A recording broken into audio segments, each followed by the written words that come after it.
हर हर महादेव। श्री शिवाय नमस्तुभ्यम। श्री पुराण पुरुषोत्तमाय नमः। श्री गणेशाय नमः। श्री शिव महापुराण विद्वेश्वर संहिता। प्रयाग में सूत जी से मुनियों का तुरंत पाप नाश करने वाले साधन के विषय में प्रश्न।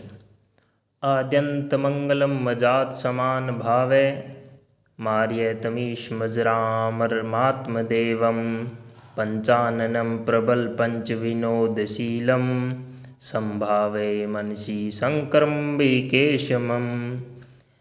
जो आदि और अंत में तथा मध्य में भी नित्य मंगलमय हैं, जिनकी समानता अथवा तुलना कहीं भी नहीं है, जो आत्मा के स्वरूप को प्रकाशित करने वाले देवता परमात्मा हैं, जिनके 5 मुख हैं और जो खेल ही खेल में अनायास जगत की रचना, पालन और संहार तथा अनुग्रह एवं तिरोभाव रूप 5 प्रबल कर्म करते रहते हैं, उन सर्वश्रेष्ठ अजर अमर ईश्वर अंबिकापति भगवान शंकर का मैं मन ही मन चिंतन करता हूँ।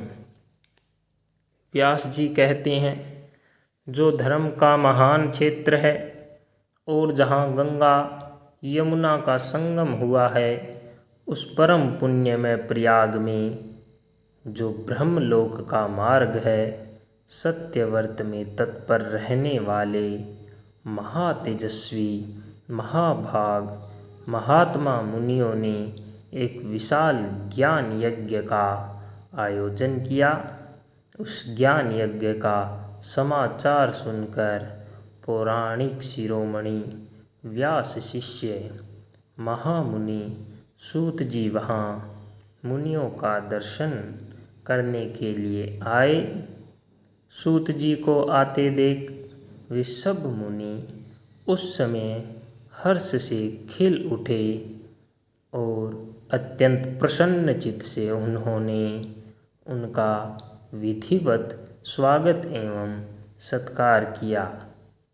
तत्पश्चात उन प्रसन्न महात्माओं ने उनकी विधिवत स्तुति करके विनयपूर्वक हाथ जोड़कर उनसे इस प्रकार कहा। सर्वज्ञ विद्वान रोमहर्षण जी, आपका भाग्य बड़ा भारी है। इसी से आपने व्यास जी के मुख से अपनी प्रसन्नता के लिए ही संपूर्ण पुराण विद्या प्राप्त की। इसीलिए आप आश्चर्य स्वरूप कथाओं के भंडार हैं। ठीक उसी तरह जैसे रत्नाकर समुद्र बड़े बड़े सारभूत रत्नों का आगार है, तीनों लोकों में भूत वर्तमान और भविष्य तथा और भी जो कोई वस्तु है वह आपसे अज्ञात नहीं है।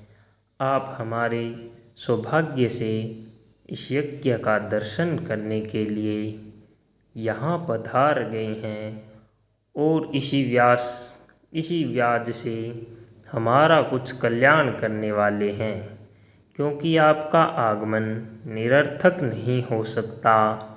हमने पहले भी आपसे शुभाशुभ तत्व का पूरा वर्णन सुना है, किंतु उससे तृप्ति नहीं होती। हमें उसे सुनने की बारंबार इच्छा होती है। उत्तम बुद्धि वाले सूत जी, इस समय हमें एक ही बात सुननी है। यदि आपका अनुग्रह हो तो गोपनीय होने पर भी आप उस विषय का वर्णन करें। घोर कलयुग आने पर मनुष्य पुण्य कर्म से दूर रहेंगे, दुराचार में फंस जाएंगे और सब के सब सत्य भाषण से मुँह फेर लेंगे। दूसरों की निंदा में तत्पर होंगे, पराये धन को हड़प लेने की इच्छा करेंगे, उनका मन पराई स्त्रियों में आसक्त होगा तथा वे दूसरे प्राणियों की हिंसा किया करेंगे। अपने शरीर को ही आत्मा समझेंगे। मूढ़, नास्तिक और पशु बुद्धि रखने वाले होंगे। माता पिता से द्वेष रखेंगे। ब्राह्मण लोभ रूपी ग्राह के ग्रास बन जाएंगे। वेद बेचकर जीविका चलाएंगे। धन का उपार्जन करने के लिए ही विद्या का अभ्यास करेंगे और मद से मोहित रहेंगे।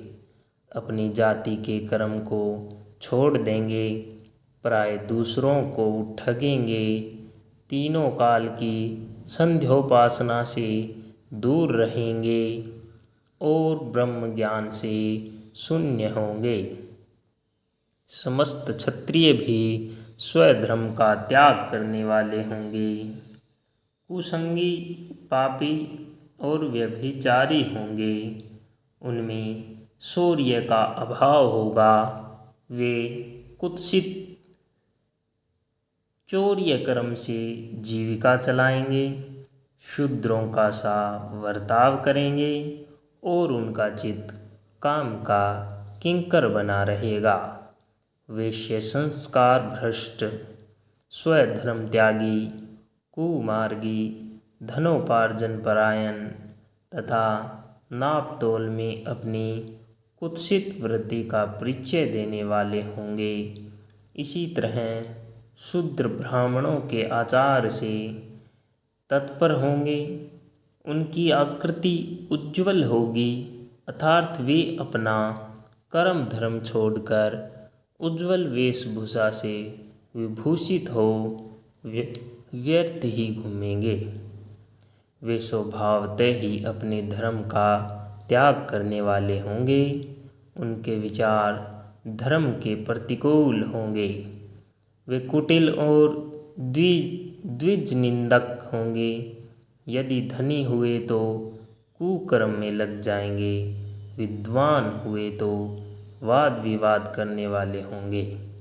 अपने को कुलीन मानकर चारों वर्णों के साथ वैवाहिक संबंध स्थापित करेंगे।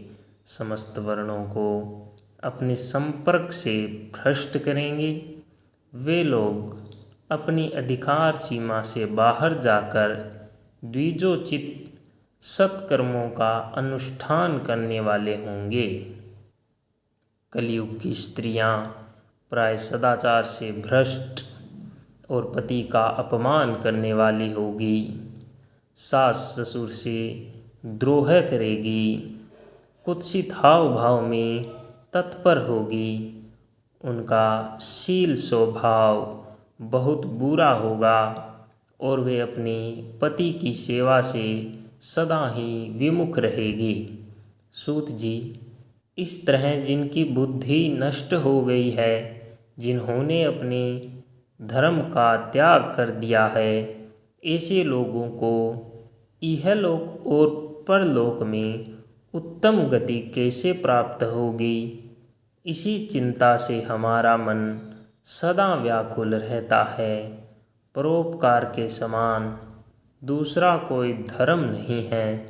अतः जिस छोटे से उपाय से इन सब के पापों का तत्काल नाश हो जाए, उसे इस समय कृपा पूर्वक बताइए, क्योंकि आप समस्त सिद्धांतों के ज्ञाता हैं। व्यास जी कहते हैं, उन भावितात्मा मुनियों की यह बात सुनकर सूत जी मन ही मन भगवान शंकर का स्मरण करके उनसे इस प्रकार बोले। बोले शंकर भगवान की जय, उमापति महादेव की जय। हर हर महादेव, हर हर महादेव।